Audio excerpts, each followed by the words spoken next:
Guni-Guni TV.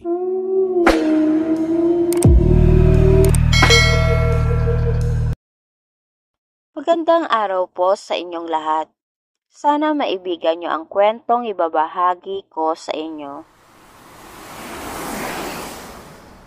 Ang kwentong ito ay base sa totoong karanasan ng isang empleyado sa Mandaluyong, kung saan ang isang lumang gusali na ngayoy ginagawang opisina ay minsang naging ospital. Hanggang ngayon, may mga report pa rin ng kakaibang ingay, tunog ng iyak ng bata at nawawalang gamit sa ikatlong palapag.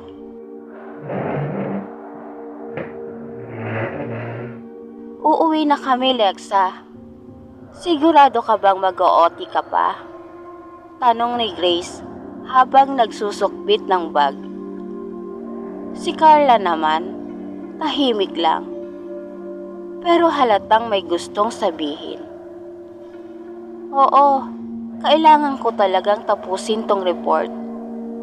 Ayokong pag-initan na naman ni Ma'am Tess bukas.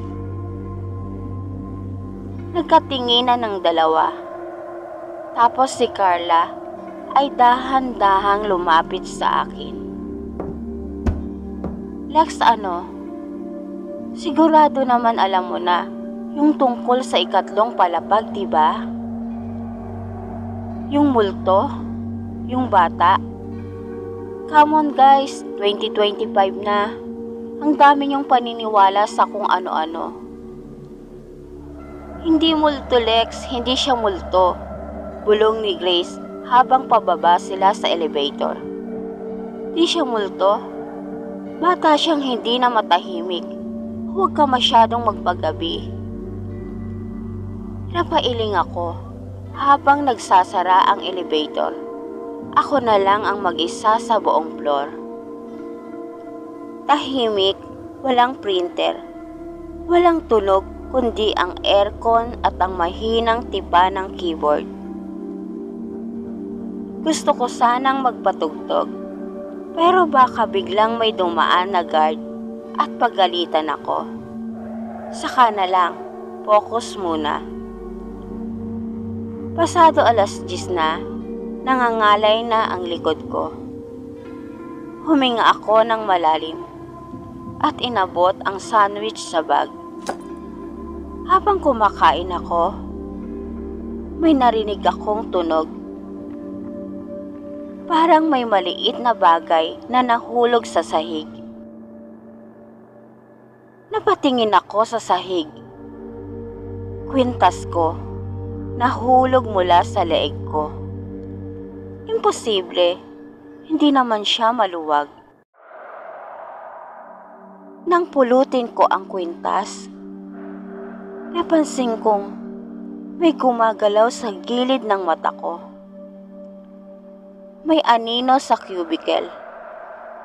Akala ko guni-guni lang.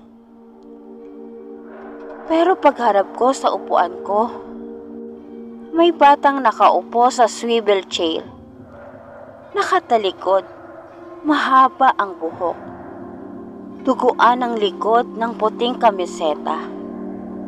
At parang nanginginig ang katawan. Ate, mahinang boses galing sa kanya.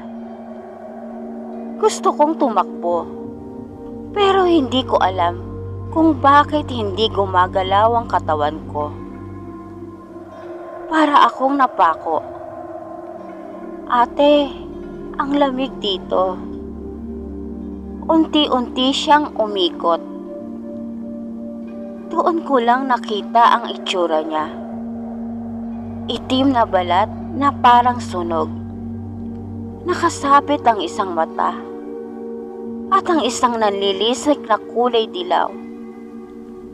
Mapuputi at matutulis ang ngipin at nangingitim ang gilagid. Ngumiti siya. Mainit ang dugo mo. Gusto ko yan. Biglang bumukas ang lahat ng screen ng computer sa paligid. Walang laman, puro itim lang. Pero sa bawat screen, may mukha ng bata. Tulungan mo akong makalabas. Iyon ang nakasulat sa bawat monitor. Paulit-ulit, sabay tunog ng high-pitch na static. Tumakbo ako papunta sa elevator. Ayaw bumukas. Tumakbo ako sa hagdan, madilim. Sa bawat yapak ko, may tunog ng ibang parang sumusunod. Habang bumababa ako, naririnig ko ang iyak ng isang bata. Pagtingin ko sa likod, wala. Pagharap ko sa unahan, naroon siya. Nakabaliktad sa kisame. Nakangiti, tumutulo ang laway. Hindi ka makakaalis, kalaro na kita ngayon. Nagising ako sa klinik. Putlang-putla ang balat ko. May benda ang leg ko. May oxygen pa ako. Sa tabi ko, may babaeng nurse. Nakita ka raw ng guard.